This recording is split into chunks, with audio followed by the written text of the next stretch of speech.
तो बड़ी खबर शारदा चिटफंड मामले को लेकर आ रही है। अपने वक्त का एक बड़ा स्कैम था। इस मामले में साबिक Kolkata police commissioner Rajiv Kumar CBI दफ्तर पहुंच चुके हैं। सीबीआई इनसे पूछताछ करेगी। शारदा मामले में राजीव कुमार को पूछताछ का सामना है। इससे पहले मरकजी सरकार और मगरबी बंगाल सरकार के दरमियान साबिक कोलकाता पुलिस कमिश्नर राजीव कुमार को ही लेकर तू-तू मैं हुई थी। आपको बताते हुए चले कि उस वक्त जब सीबीआई के आला ओहदेदार मगरबी बंगाल में उनकी रिहाइशगाह और साथ ही साथ उनके दफ्तर में पूछताछ के लिए पहुंचे थे, तो मगरबी बंगाल सरकार की पुलिस ने सीबीआई अफसरों को गिरफ्तार किया था और उसके बाद काफी ड्रामा चला था मरकजी सरकार और मगरबी बंगाल के दरमियान। और उसके बाद सुप्रीम कोर्ट ये मामला पहुंचा। सुप्रीम कोर्ट ने कहा कि अब सीबीआई साबिक कोलकाता पुलिस कमिश्नर राजीव कुमार से मगरबी बंगाल से दूर जाकर पूछताछ कर सकती है। और उसके बाद पुलिस कमिश्नर साबिक राजीव कुमार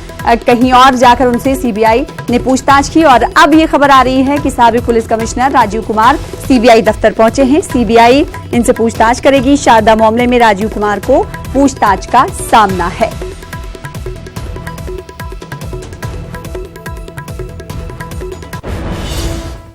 लोकसभा में जीत हासिल करने के बाद वजीर-ए-आजम नरेंद्र मोदी आज केरल का दौरा करेंगे। इस दौरान वजीर-ए-आजम गुरुवीर मंदिर के दर्शन भी करने वाले हैं, जिसके बाद 8 जून को वजीर-ए-आजम मालदीव के लिए रवाना होंगे, जबकि 9 जून को वजीर-ए-आजम मोदी श्रीलंका के लिए जाने वाले हैं।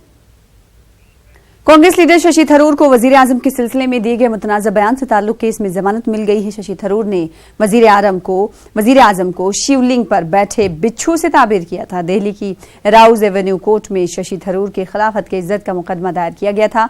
यह मुकदमा बीजेपी लीडर राजीव बब्बर ने दायर किया था। शशि थरूर को 25,000 के निजी मुचलके पर जमानत मिली है।